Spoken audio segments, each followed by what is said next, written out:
दक्षिण मुंबईतील रस्त्यांवरही जैनांकडून पांढरे पट्टे मारण्यात आलेत। गिरगावकर संघटनेनं पांढऱ्या पट्ट्यांवर काळ्या रेषा मारल्यात। घाटकोपर इथं घडलेल्या घटनेनंतर मुंबईत रस्त्यांवर पांढऱ्या पट्ट्या मारण्याला नागरिकांनी मोठा विरोध दर्शवला आहे।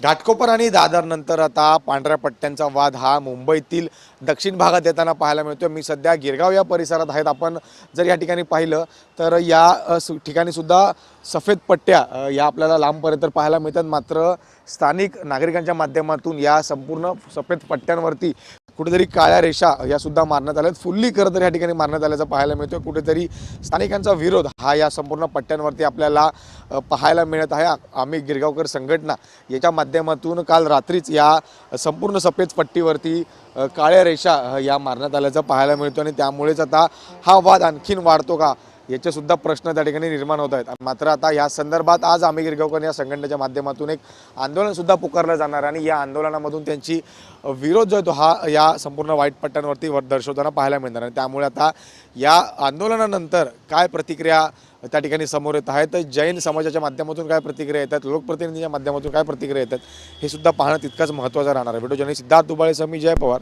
जय महाराष्ट्र, मुंबई।